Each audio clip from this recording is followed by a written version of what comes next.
presenting history's best on PBS.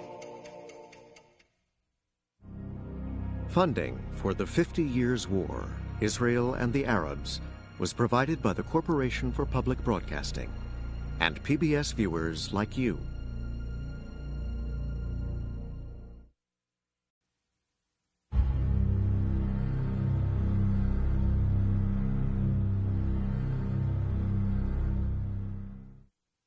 The Israelis came 1,500 miles, scored a direct hit on the PLO headquarters based in Tunis, and only just missed the PLO leader, Yasser Arafat. It was a revenge raid by the Israelis following last week's attack on an Israeli yacht in Cyprus. 3 people were killed by a PLO unit from Tunisia. As a matter of principle, it's our view that it is legitimate self-defense to respond appropriately to acts of terrorism.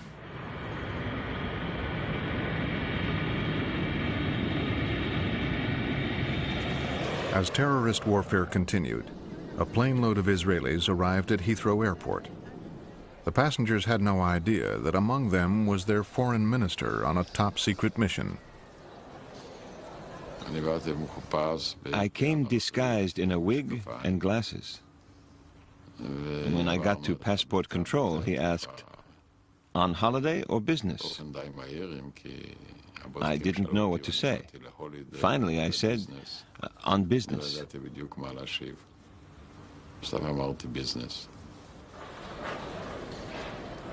Shimon Peres wanted to extend the peace with Egypt to Jordan and the Palestinians.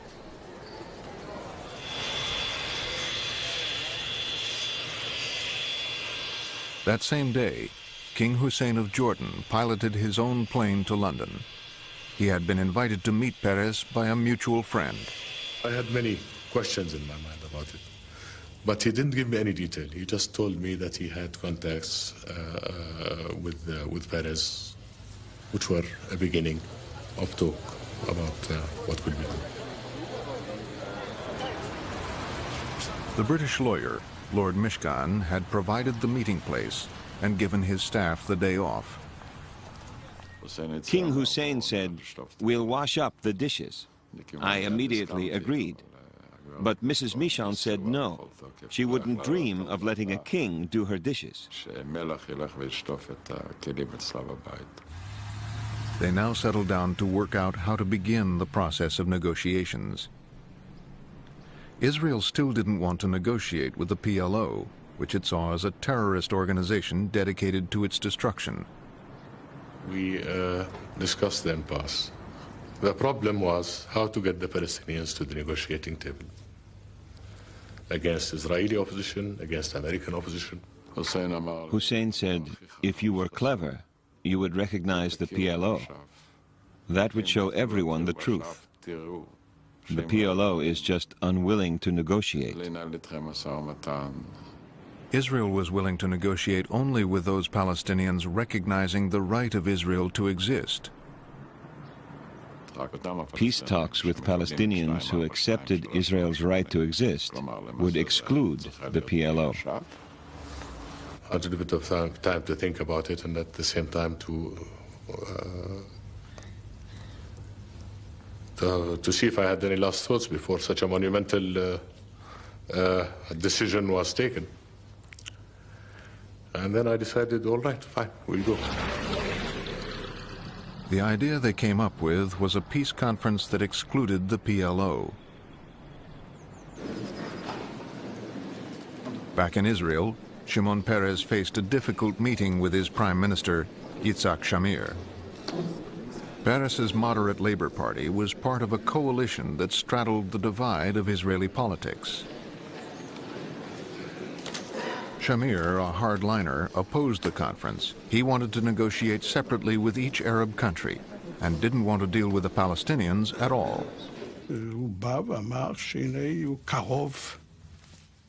He said he'd agreed with King Hussein to hold an international conference.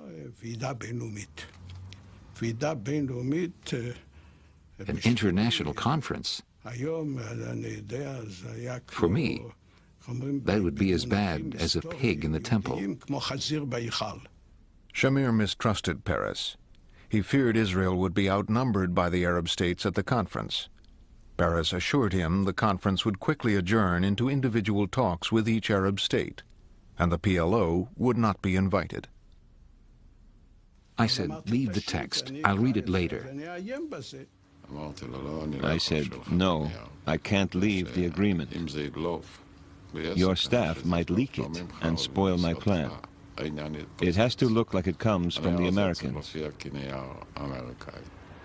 Peres and King Hussein agreed that only America had the clout to get everyone to attend. So Peres then contacted the American Secretary of State. What he proposed now was that I take this on board as my proposal and then present it to the Israeli government. I saw danger, even in a visit from Schultz. I decided to send an envoy to America. I sent our former ambassador. And I told Schultz very plainly that the subject of the international conference was a subject of divided opinion in Israel, mainly between the Likud and the Labour Party, and that if he were to come to Israel to provide his support for the agreement that Peres had arrived at, he would be entering Israeli domestic politics. And he said, I'm not going to make the trip. Trying to keep the process going, Peres persuaded Shamir to meet with Jordan's King Hussein. The king invited Shamir to his house in London. Hussein explained that he could represent the Palestinians. The king was very critical of the Americans. He said, they made promises they didn't honor. They promised Jordan would get back the land Israel had occupied. But this hasn't happened. I thought to myself, I'm responsible for that. He was very blunt. There was not very much room for putting any of the ideas or hopes or aspirations that I had in mind. I refused point blank to discuss an international conference. So there wasn't much that we could really speak about or agree about. The next morning, I flew back to Jerusalem. None of my colleagues knew where I'd been or who I'd been meeting. We got a report from that meeting from Shamir, who was very happy about it. The king was so courteous. He served a kosher meal. He was listened to me, and he was warm and so on. We got a report from King Hussein, who said, well, we had the meeting and it was terribly discouraging because it's obvious to me that the Prime Minister is not willing to give any ground at all. Shamir rejected Hussein as a representative of the Palestinians and repeated his unwillingness to negotiate with the PLO.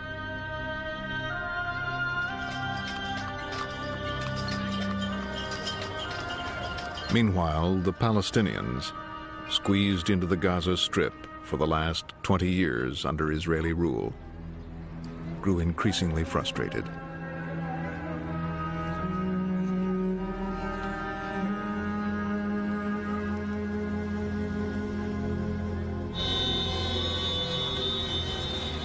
On December 8, 1987, an Israeli truck accidentally hit a car carrying 4 Palestinian laborers. All the people in the car were killed. We thought this was no accident. It was done on purpose by the Israelis. Angry crowds soon gathered. An 18-year-old Palestinian threw a stone at some Israeli soldiers. When they fired back, the boy was killed.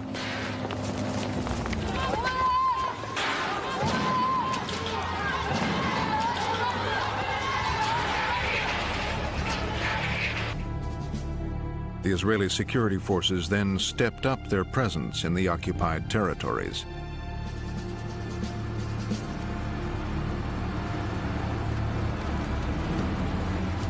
A group of young activists seized the opportunity to prepare a leaflet calling for an uprising.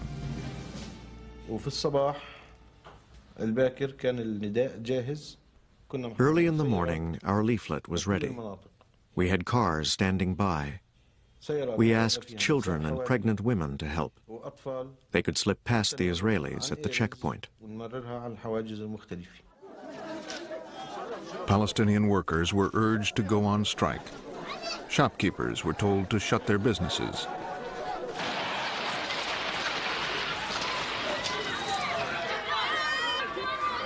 The Intifada had begun.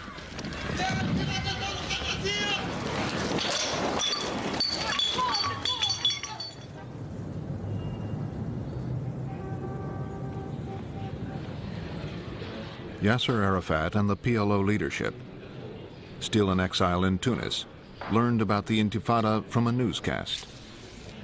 It is the resistance and the revolution of all our children, or our women, or our people, or our men. This is the accumulation of the revolution.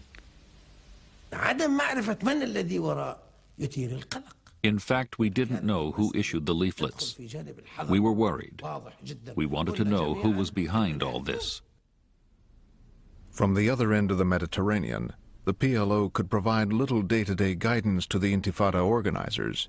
The demonstrations, which began in Gaza, now spread to East Jerusalem and the West Bank.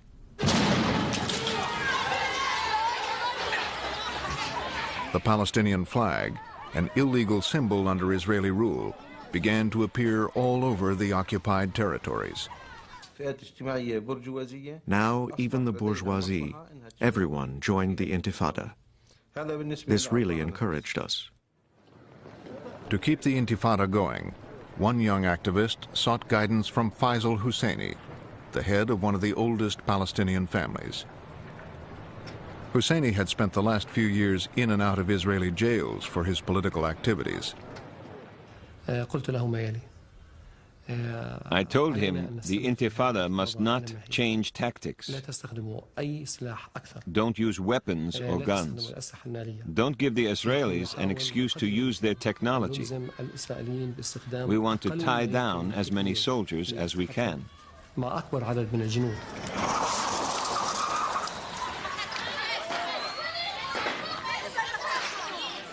The strategy of minimum force caught the Israelis off guard.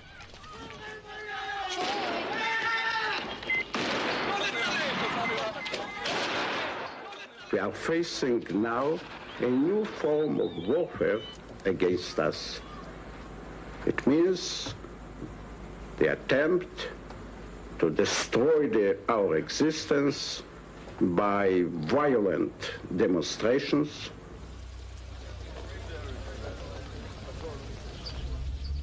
The Israelis tried to break the morale of the protesters with mass arrests. They blew up the homes of convicted terrorists. It is not a nice picture to witness blowing a house. I forced myself to be with the soldiers, understanding that they feel as I feel.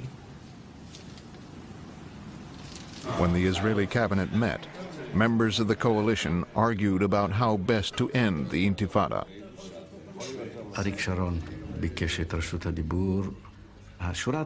Ariel Sharon spoke up.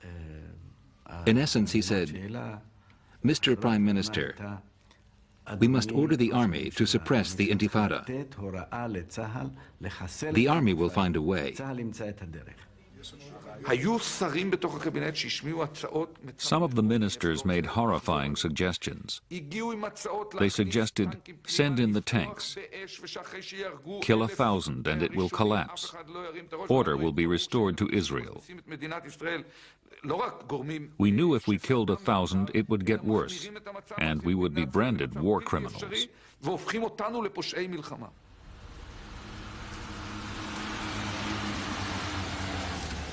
The cabinet rejected all of this, but told the defense minister Yitzhak Rabin, to find a way to end the Intifada.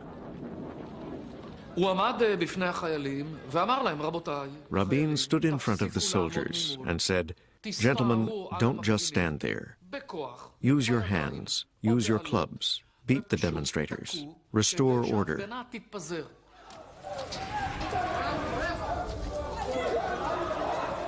Trying to restore order without shooting the demonstrators, Rabin told his soldiers to club them instead.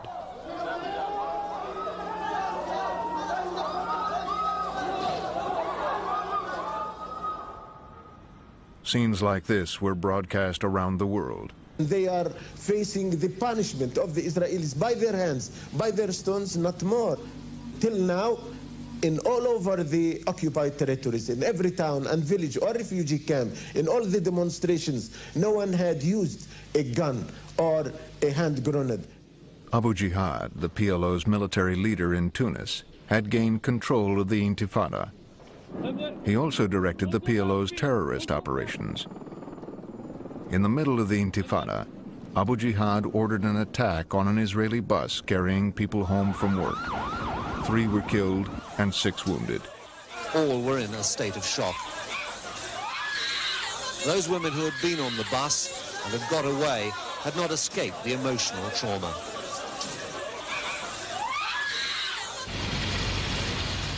A month later, an elite Israeli commando unit landed on a beach in Tunis. Mossad agents guided the commandos to the home of Abu Jihad. I was woken by the sound of people breaking into the house. Then I heard screams. I was terrified. I heard Abu Jihad moving, running from the desk to the cupboard, where he took his pistol.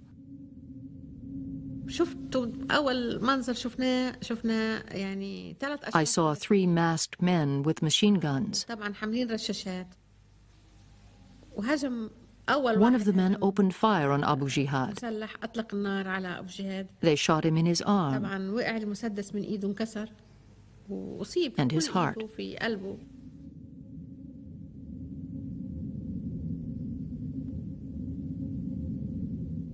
Abu Jihad was a leader of the Intifada.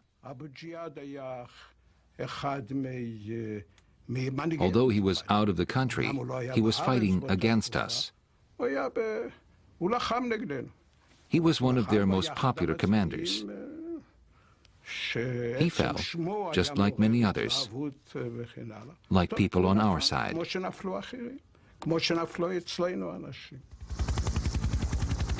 But in the intensity of the conflict, both sides were learning something about each other.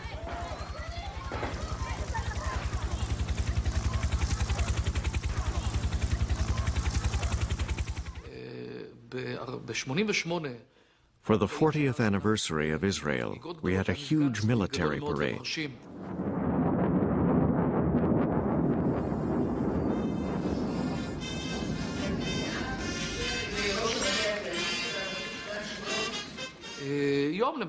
A few days later, I was in the West Bank. I came across a group of young Palestinians. They knew me from TV.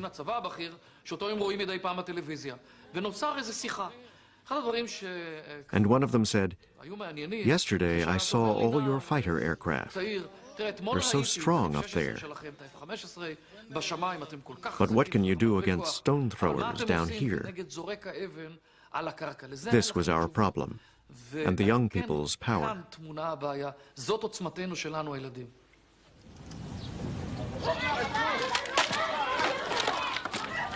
You know that if you beat them and shoot them and do whatever you want to them, they won't stop. We train to fight against the other soldiers, and now we fight against the people. It's difficult. Increasingly, Israelis asked themselves whether they could rule more than 1 million Palestinians in the occupied territories forever.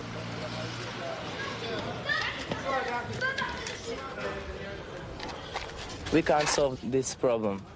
It's the government, it's the politician have to solve the problem, not we are. The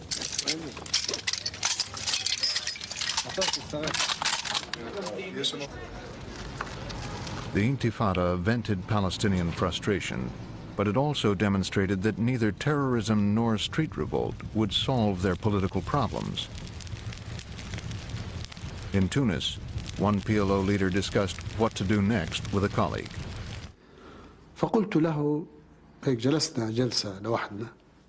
We sat there alone. I said, I want to talk about something I've never mentioned before. Can I raise a taboo subject? He said, be my guest.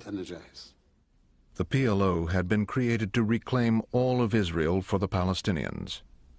Now Abu Mazen suggested that they be realistic, that the only way to get back Gaza and the West Bank was to accept what they rejected 40 years ago, the partition of Palestine. I asked him, should we consider recognizing Israel? He said yes. Yasser Arafat was eventually convinced that the PLO would have to compromise. But the other PLO leaders were harder to persuade. Like Sadat, the PLO preferred to negotiate through the Americans.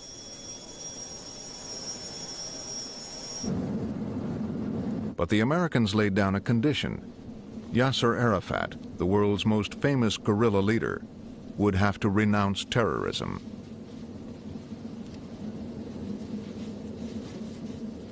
He's got to get up in front of a television camera or in some public way and say, for everybody to see him saying it out of his own mouth, these things.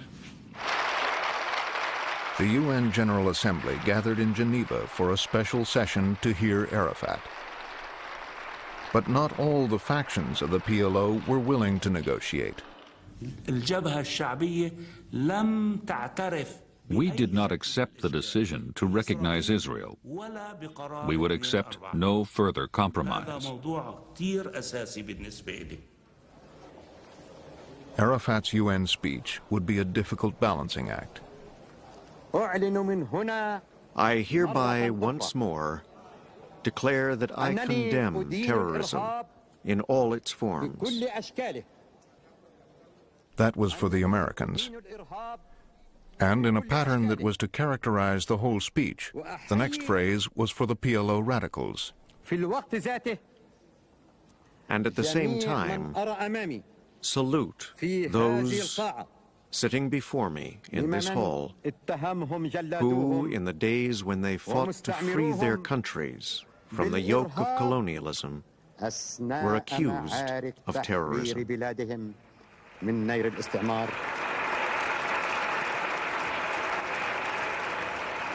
He concluded his speech, convinced he had pleased everyone.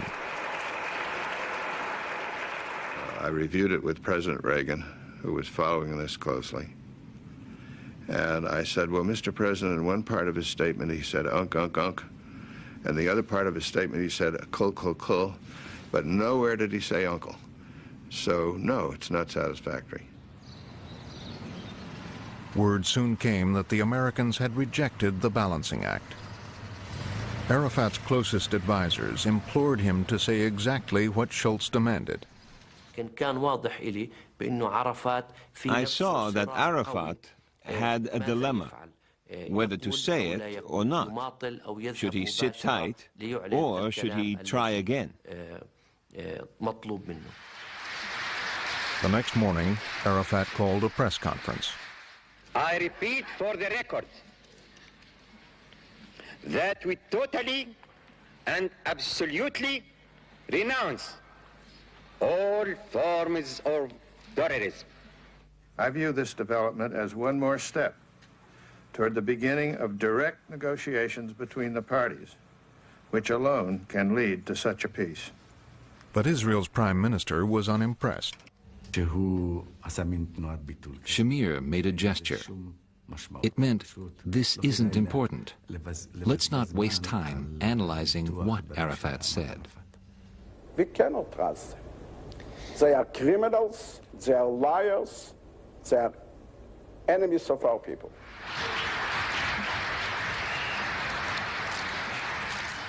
Shamir's view of Arafat was reinforced 18 months later.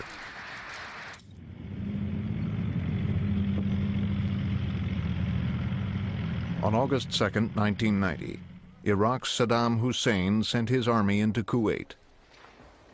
He boasted that in a war, Israel would end up in flames. Saddam's only support came from Libya, Sudan, and the PLO. You know, the war will not be only in Baghdad. This war, if it starts, it will be in the whole area.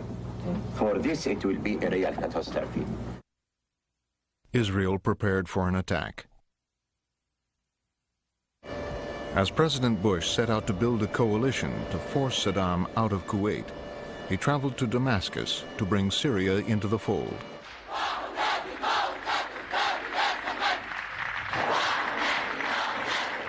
But President Assad, a firm Arab nationalist, was not easy to convince. President Assad made very clear to me that he blamed Israel for everything. I'm not sure he blamed him for Iraq going into Kuwait, but he got almost everything. Everything was all about Israel. I made clear to him that we didn't want to link any Middle East peace process talks to whipping Saddam Hussein. But I made clear to him also that we would be involved in trying to be a catalyst for peace for Arabs and Israelis.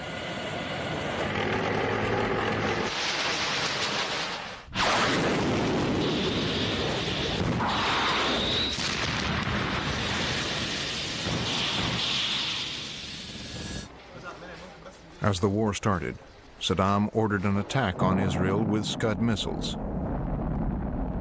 Saddam hoped that by attacking Israel, he would get the support of other Arab countries. If Israel retaliated, he might be able to undermine the coalition against him.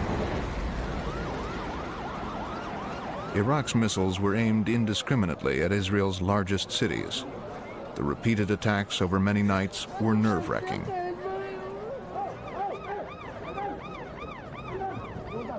The Israeli press reported that Palestinians celebrated as the missiles flew over the West Bank on the way to Tel Aviv. Chemical traces in one of the missiles even raised the possibility of a deadly chemical attack. We would like to see that threat removed, and we will take the actions that are necessary to remove it. I cannot tell you when, I cannot tell you where. In the end, Israel did not retaliate, but its leaders had learned a hard lesson about their vulnerability. Shamir was also absolutely convinced that, given the opportunity, Israel's Arab enemies would try to destroy it.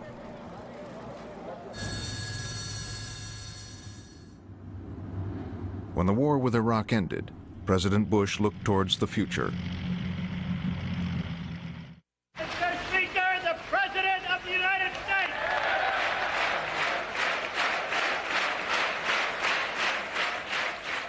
We must do all that we can to close the gap between Israel and the Arab states and between Israelis and Palestinians. There can be no substitute for diplomacy. The time has come to put an end to Arab-Israeli conflict. The idea was the president, at the height of his prestige, sending the Secretary of the State, at the height of his prestige, to the Middle East, and what we basically hoped was that no one would have the nerve to say no to the United States at that moment.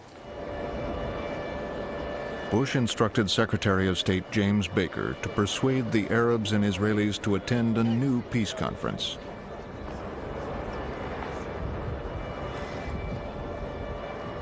Well, the whole idea that we came up with was to give the Arabs what they needed and give the Israelis what they needed. The bone of contention between Israel and Syria was still the Golan Heights, captured by Israel 20 years earlier.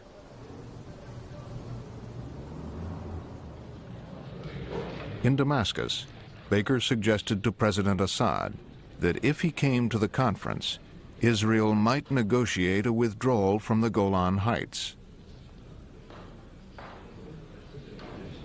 We are not negotiating whether the Golan would come back or not, whether part of it would stay under the Israeli control or not. The whole of the Syrian Golan should come back to Syria. Having gotten nowhere with the Syrians, Baker then tried to tempt Yitzhak Shamir to the peace conference.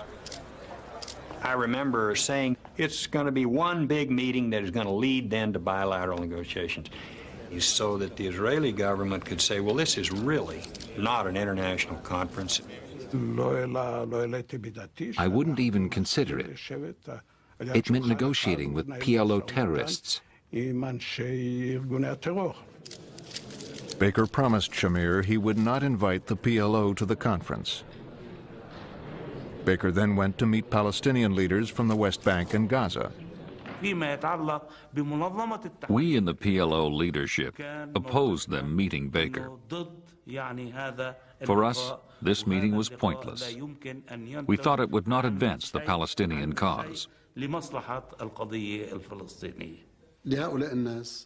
Some comrades argued that the Americans wanted to create an alternative leadership to replace the PLO. For 5 nights, Abu Mazen urged the PLO leadership to let Palestinians from the occupied territories meet with Baker. Finally, Yasser Arafat decided he had nothing to lose. Only it is a meeting, exploratory meeting, nothing more.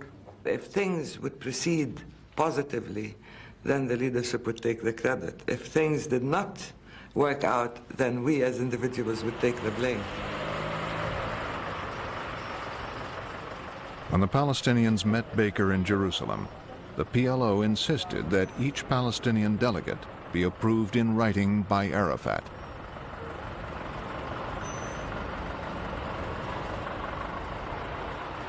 I said to him, Mr. Secretary, this meeting could not have taken place without the authorization of President Arafat personally. And I took the letter out of my pocket, showed it to him. I reminded them that the PLO, their organization and their chairman had made a serious mistake in backing Saddam Hussein in the Gulf War. He sat like this. I pulled my chair around and faced him. We confronted each other just like two fighting cocks.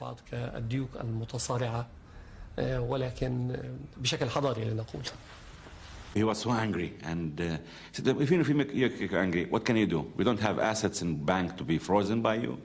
We don't have airlines to be grounded by you. We don't have anything in the world that you can threaten us with.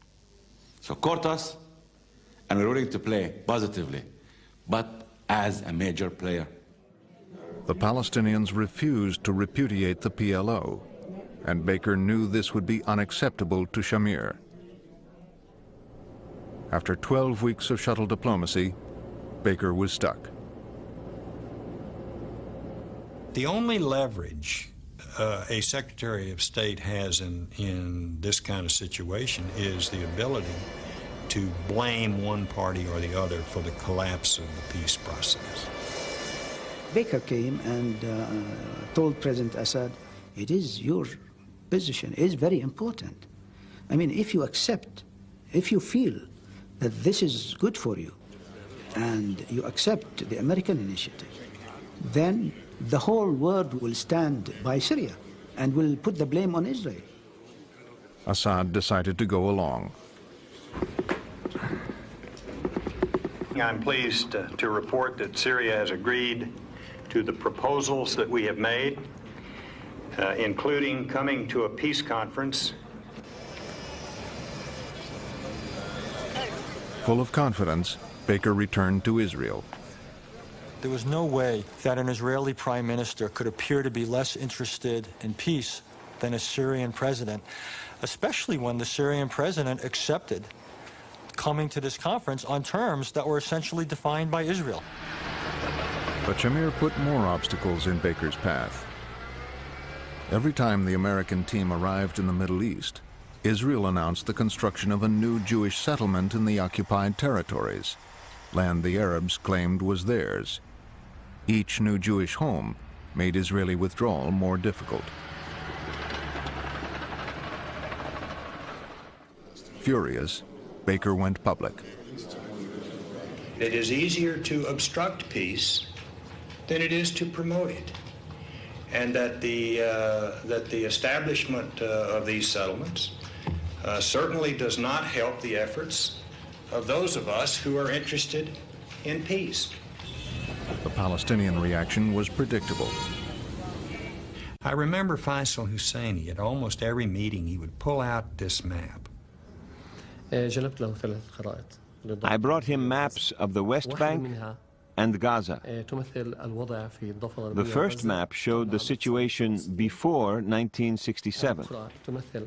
The second one showed the situation today, with the settlements all marked in orange.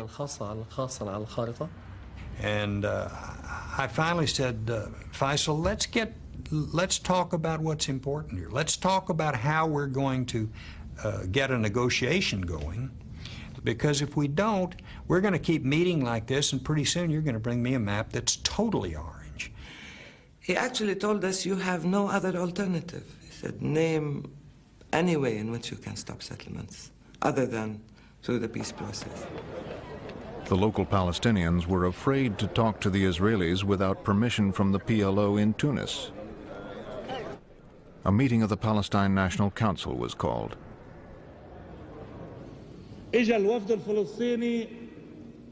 Our delegation asked Baker, could the refugees return? He said no. Will there be a Palestinian state? He said no. Will the PLO be on the delegation to speak for us? He said no. Chairman Arafat knows that these answers are accurate. They are no, no, and no.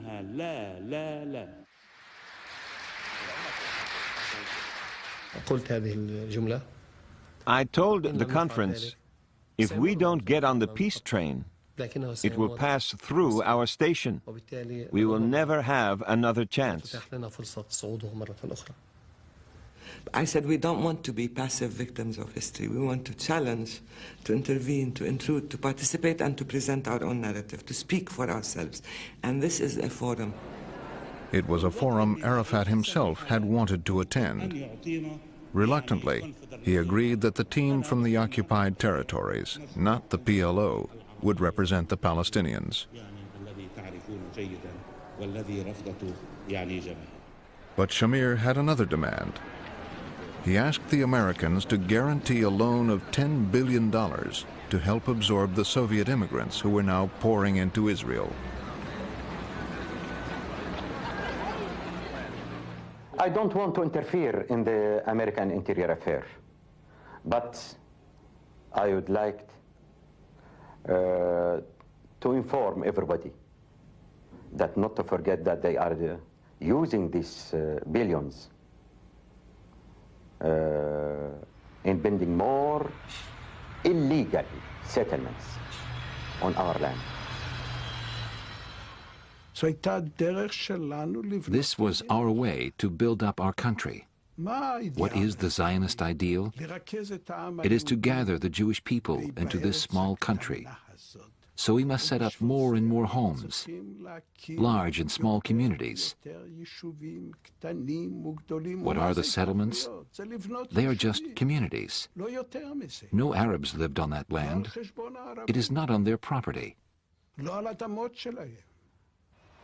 The Americans were unable to stop the Israelis from building settlements. To save the conference, President Bush delayed the loan. American Jewish leaders urged him to reconsider. I was approached by the leaders of some of the biggest Jewish organizations. A Republican was head of AIPAC, which is a very strong American-Israel political action committee, and he told me that I was making a huge mistake politically. President Bush wouldn't give in. For the first time in history, the vision of Israelis sitting with their Arab neighbors to talk peace is a real prospect. Nothing should be done it might interfere with this prospect. And if necessary, I will use my veto power. We saw the president on television. He took a stand against the American Jews. I got really angry. This hurt me, just as it hurt many others.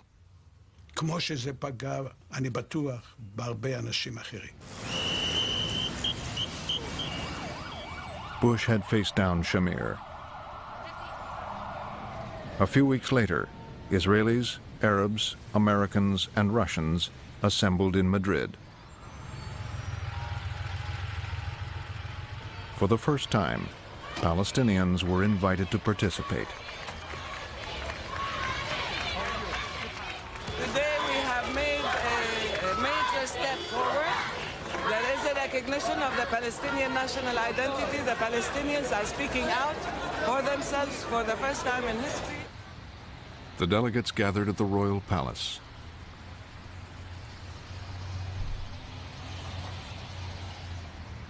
I will never forget the emotion I felt when, with Gorbachev next to me, we walked into this room in Madrid, and there, across the table, sat Arabs and Israelis. We come to Madrid on a mission of hope. Everyone expected each Middle East delegation to be led by its foreign minister. But Shamir had a better idea. I thought, maybe I should go to Madrid myself. Shamir had devoted his life to fighting for Israel, doing whatever he thought necessary to establish, maintain, and defend the state. As he got up to speak, the conference waited to hear if he was now ready to make peace. I could go on and recite a litany of facts that demonstrate the extent to which Syria merits the dubious honor of being one of the most oppressive, tyrannical regimes in the world. But this is not what we have come here for. He attacked Syria bitterly and accused Syria of being on the list of terrorism. And I was very angry. I looked over and I saw Farouk Shara's face, who he just froze. And he called one of his aides over. So immediately his face changed and he smiled. He said, okay, go back. I will write my speech. I told him, Mr. Minister, it is 15 minutes left. Yesterday we spent 7 hours to prepare your speech. He said, don't worry, I will write headlines. So I lay aside my prepared speech and said openly, he is the last one to have the right to speak about terrorism because he himself was a wanted terrorist. I shall just show you, if I may, a photograph, an old photograph of Mr. Shamir. Why was this picture distributed? It was distributed because he was wanted. He helped in the assassination of Count Bernadotte, the UN mediator in Palestine, as I recall, in 1948. He kills peace mediators. I remember the faces of the Israeli delegation. They were colorless.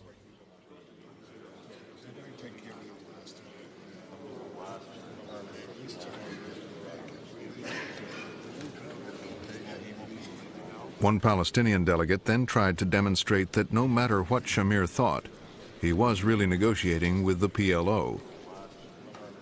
So I said the only thing that symbolizes Palestinians is the black and white kufiya, which President Arafat wears all the time.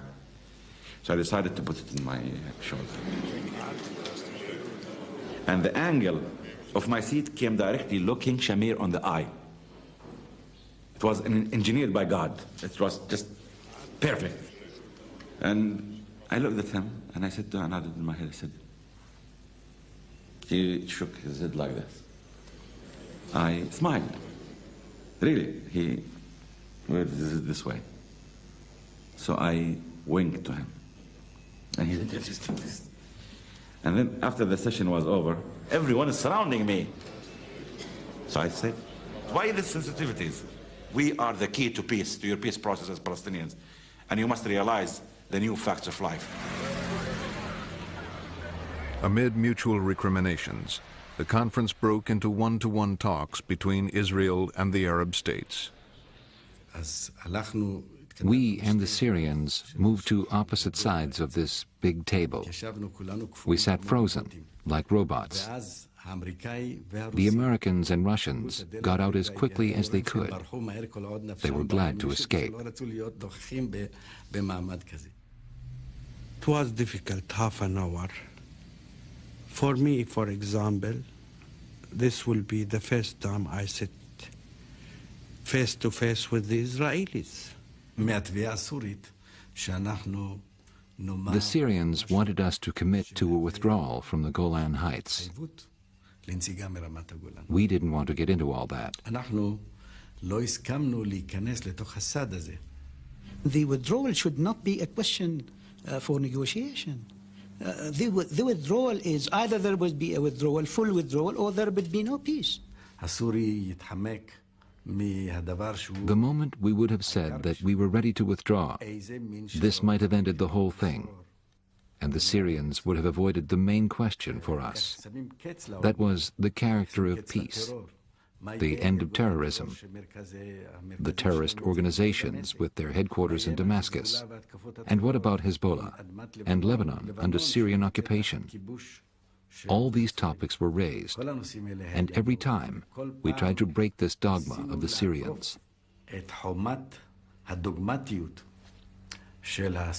When they finished, the Israelis returned to their hotel, telling the waiting press that all their suggestions to try to build trust had been flatly rejected. There had been no handshakes, no smiles, little personal contact. I don't want to say that they were a complete failure, because the very fact that we were sitting and talking is in itself already an achievement. But the substance was, as I said, futile. The Syrians, too, were unimpressed by their meeting. I would like to express our regret for leaving this city, Madrid, without having tangible results from the bilateral talks that our delegation held yesterday with the Israeli delegation. Israeli talks with the Palestinian and Jordanian delegation were so positive that they could be crowned with public handshakes afterwards. Both sides here, at least, confident of meeting again soon. America had finally brought the warring parties to the conference table. But it would take another breakthrough to convert fighters into peacemakers.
This program is a production of WGBH, which is solely responsible for its content.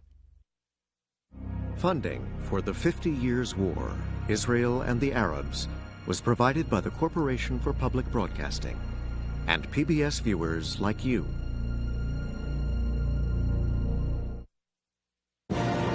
This is History's Best on PBS.